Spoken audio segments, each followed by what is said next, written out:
Sweden, 1625. King Gustavo Adolphus, a warrior king, dreamed of dominance. His nation was at war. He needed a fleet to secure his power in the Baltic Sea. The ZA was his vision, a symbol of Swedish might. It would be a warship unlike any other.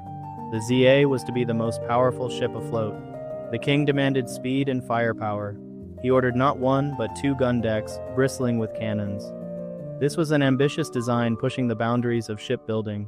The fate of Sweden rested on this mighty vessel. Little did they know tragedy awaited. In the heart of Stockholm, the shipyard buzzed with activity. Hundreds of skilled craftsmen toiled. For years, oak trees, some over a century old, were felled to form her hull. The air was thick with the scent of sawdust and tar. The Vasa was a marvel of craftsmanship. She was adorned with intricate carvings, a testament to the artistry of the age. Lions bared their teeth. Mythical creatures sprung from the wood, but beneath the surface of beauty, a fatal flaw was taking shape. The king's demands weighed heavily on the shipwrights. More cannons meant more weight, especially high up on the gun deck. Concerns were raised about the ship's stability. The shipwrights knew that the Vasa was top-heavy. They expressed their fears to the king's admiral, but the king was at war, impatient for victory. He demanded the ship be launched as soon as possible. Their concerns were ignored. The die was cast. August the 10th, 1628. Stockholm was alive with excitement. Crowds lined the harbor, eager to witness the Vasa's launch.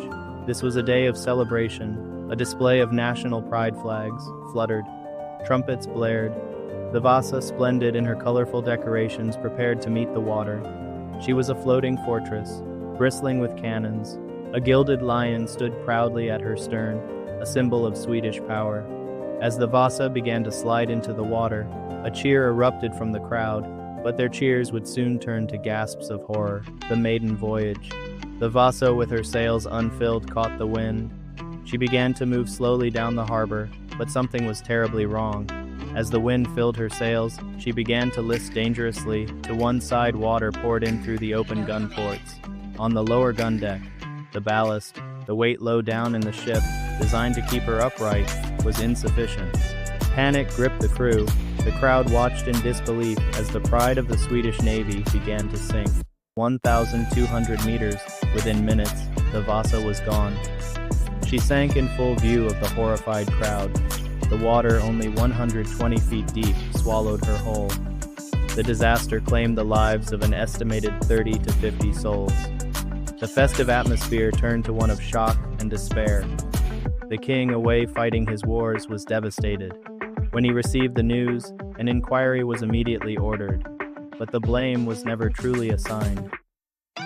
The Vasa, a symbol of Swedish ambition, lay at the bottom of the harbor, a watery tomb section. For over 3 centuries, the Vasa lay forgotten. The cold, brackish water of the Baltic Sea preserved her in a remarkable time capsule. Then, in 1956, a persistent amateur archaeologist, and as Franson rediscovered the wreck, the news of the discovery sent ripples of excitement through Sweden and the world.